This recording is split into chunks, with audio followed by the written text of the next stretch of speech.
بسم اللہ الرحمن الرحیم۔ السلام علیکم بھائیوں، میری آج کی ویڈیو کا ٹاپک ہے حضرت رابعہ بصری رحمۃ اللہ علیہ، تاج النساء یعنی عورتوں کے سر کا تاج۔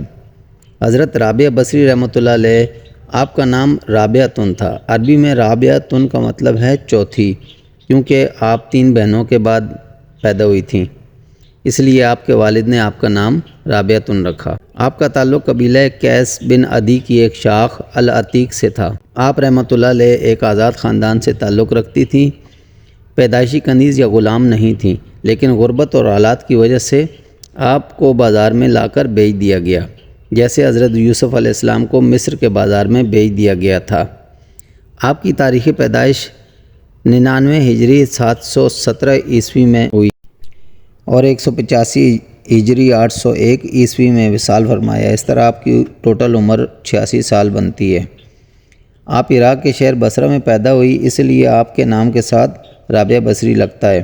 آپ کے والد کا نام اسماعیل تھا۔ آپ بہت غریب گھرانے سے تعلق رکھتی تھیں۔ آپ کی غربت کا اندازہ اس بات سے لگایا جا سکتا ہے کہ آپ کے گھر میں دیا جلانے کے لیے اس میں تیل نہیں ہوتا تھا۔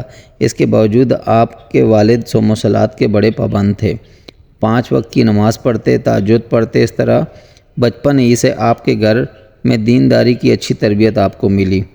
آپ رحمۃ اللہ علیہ بچپن ہی سے صوم و صلات کی پابند ہو گئیں۔ یوں دن گزرنے لگے، آپ کے والد گرامی کا کوئی کام کاج نہ تھا۔ آپ کے گھر میں غربت اور افلاس نے مستقل ڈیرے ڈال رکھے تھے۔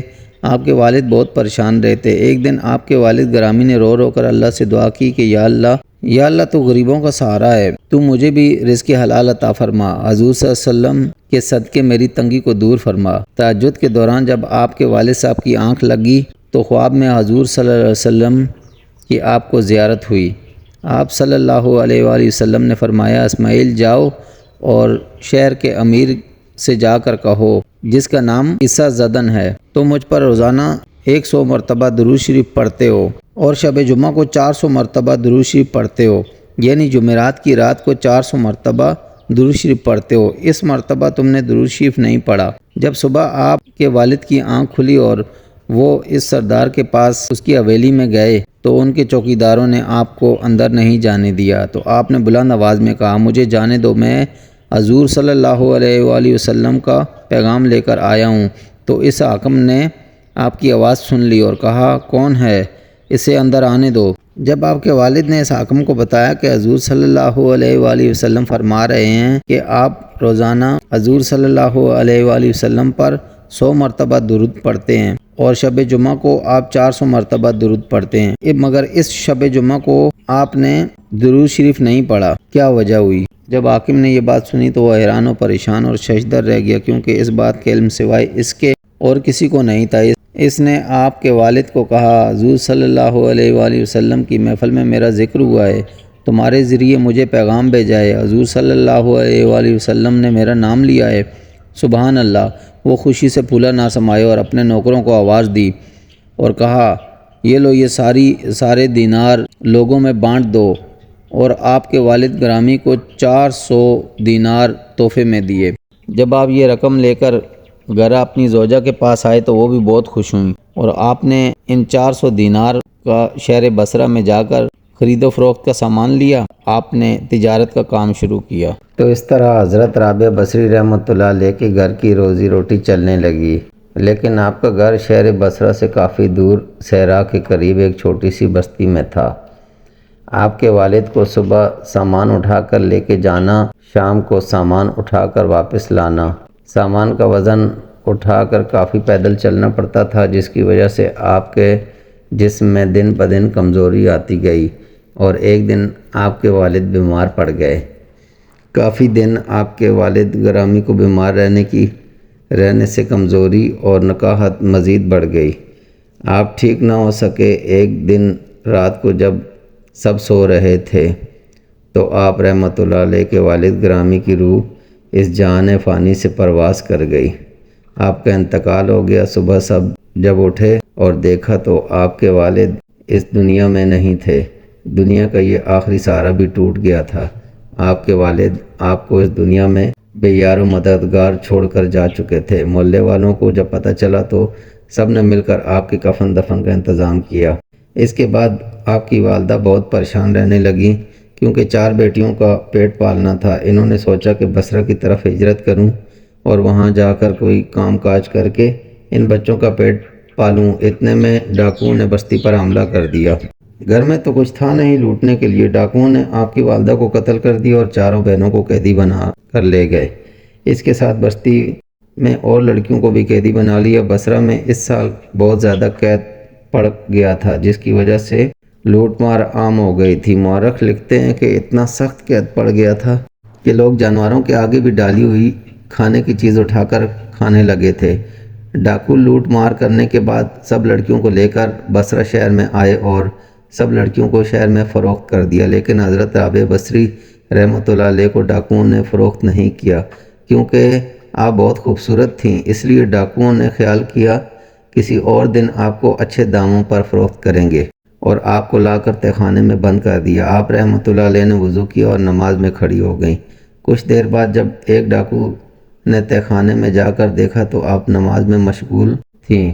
وہ ڈاکو بھی مسلمان تھے، لہذا وہ واپس آ گیا اور پھر سب ڈاکوؤں کو مل کر شراب پینے لگے۔ کچھ دیر بعد دوبارہ وہ ڈاکو شراب کا پیالہ لے کر تہہ خانے میں گیا، دیکھا تو آپ ذکر میں مشغول ہیں۔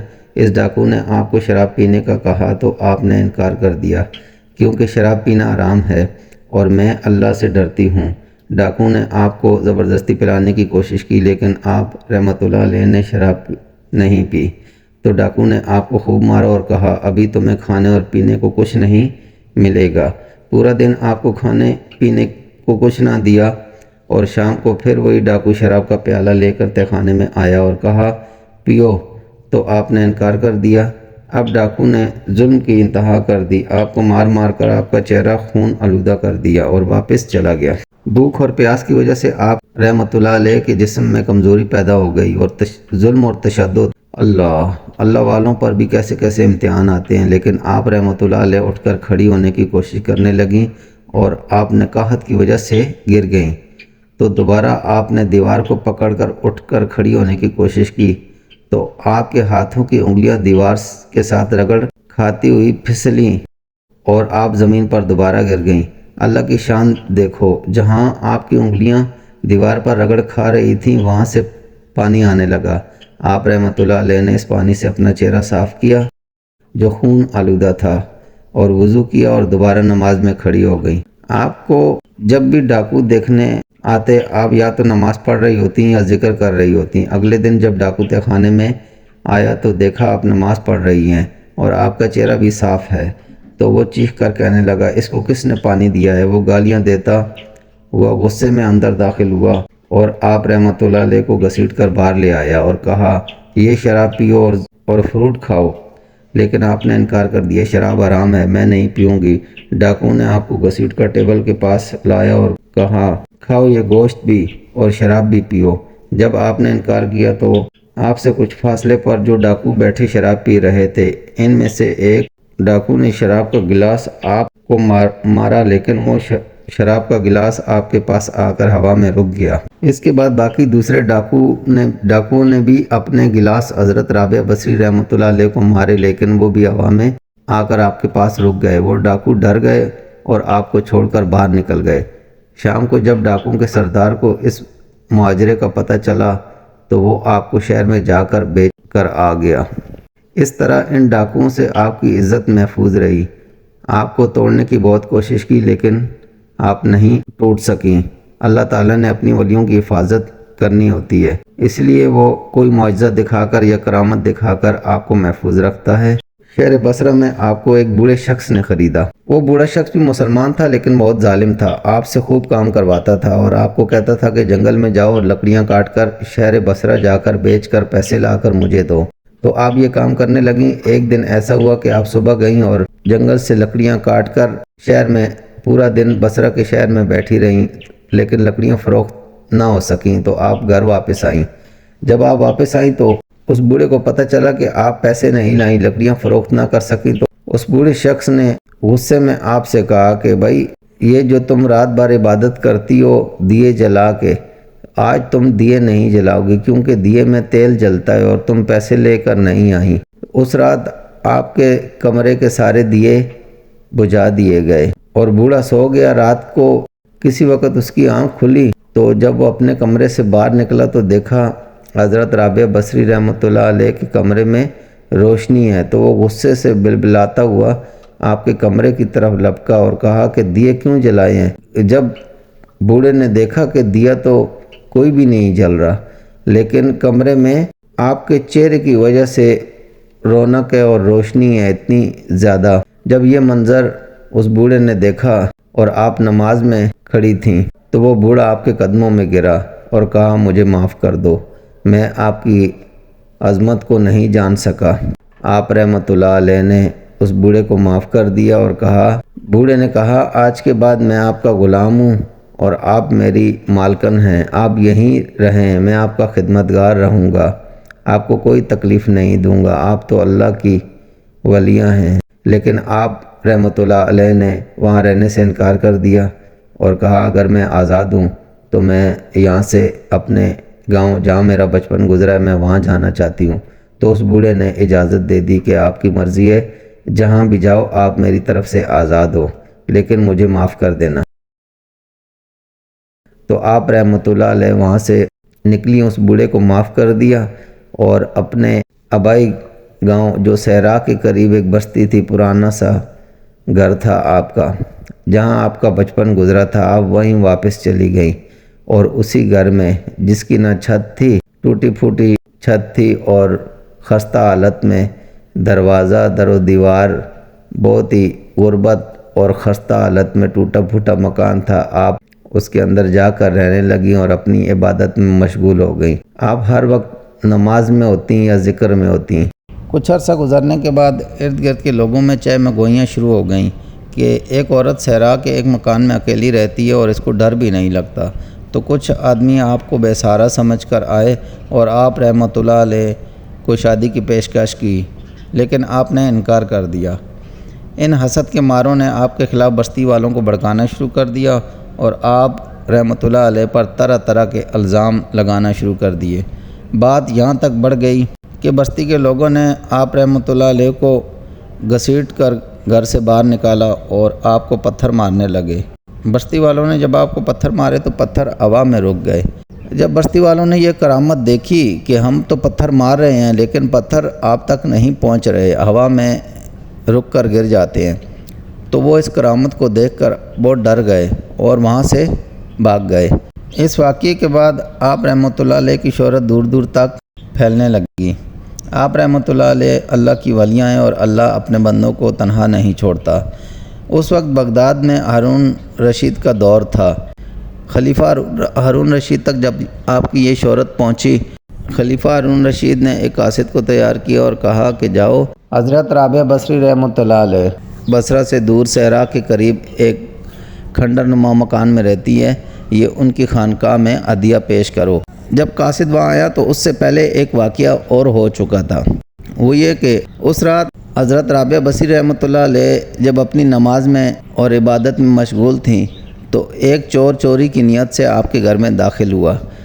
اس نے پورے گھر کو ٹٹولا لیکن اس کو کچھ نہ ملا۔ اس چور نے جب آپ کو مارنے کی نیت سے چاقو نکالا اور ہوا میں ہاتھ بلند کیا تو اس کے ہاتھ میں شدید درد آ گیا، یعنی بازو اس کا اکڑ گیا اور وہ وہیں بیٹھ گیا۔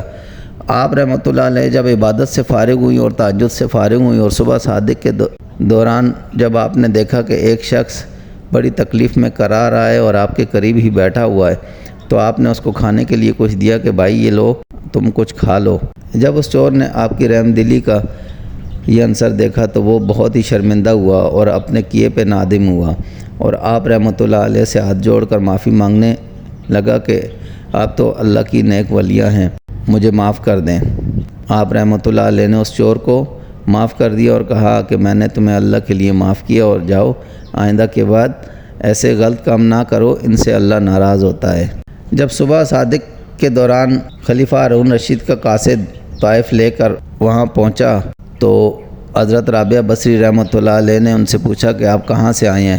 تو انہوں نے کہا کہ میں بغداد سے آیا ہوں اور خلیفہ ہارون رشید آپ کو سلام پیش کرتے ہیں اور آپ کی دعاؤں کے طلبگار ہیں، اور یہ طائف آپ کی خانقاہ کے لیے انہوں نے بھیجے ہیں۔